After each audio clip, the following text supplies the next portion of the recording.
Federal regulators voted Thursday to allow Internet providers to speed up service for some apps and websites, and block or slow down others, in a decision repealing landmark, Obama-era regulations for broadband companies such as AT&T and Verizon.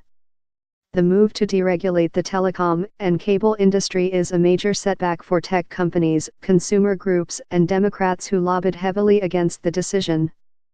And it marks a significant victory for Republicans who vowed to roll back the efforts of the prior administration, despite a recent survey showing that 83% of Americans, including 3 out of 4 Republicans, opposed the plan. Led by Chairman Ajit Pai, the Federal Communications Commission and its 2 other GOP members on Thursday followed through on a promise to repeal the government's 2015 net neutrality rules, which sought to force Internet providers to treat all online services, large and small, equally. The agency also went a step further, rejecting much of its own authority over broadband in a bid to stymie future FCC officials who might seek to regulate providers. The result is a comprehensive redrawing of the FCC's oversight powers in the digital age, at a time of rapid transformation in the media and technology sectors. The move is also a prominent example of the policy shifts taking place in Washington under President Donald Trump. With Republicans controlling the levers of government, federal policy has swung to the right, in some respects eclipsing what would have been considered middle-of-the-road conservative positions just a decade ago, said Jeffrey Blumenfeld, co-chair of the antitrust and trade regulation practice at the law firm Lowenstein Sandler.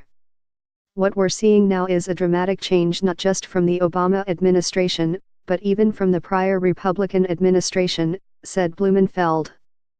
Federal Communications Commission Chairman Ajit Pai listens during a commission meeting December 14, 2017 in Washington, D.C.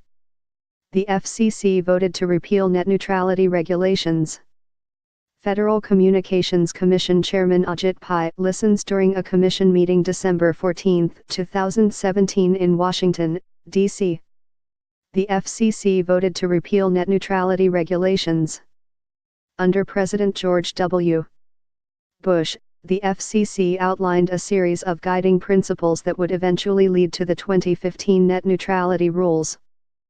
Then FCC Chairman Michael Powell, in a 2004 speech, said Internet users should enjoy 4 fundamental freedoms: the freedom to access any web content of their choice, so long as it was legal, the freedom to use any online application, the freedom to use their home broadband connections on any device, and the freedom to get subscription information from their own providers. Consumer advocates fear that those freedoms could be curtailed in a world where Internet providers are legally permitted to give preferential treatment to sites they own or share commercial relationships with, and to discriminate against apps they do not like. For example, under the net neutrality rules, Verizon was not allowed to favor Yahoo and AOL, which it owns, by blocking Google. In addition, Verizon was not allowed to charge Google extra fees in order to connect to Verizon customers.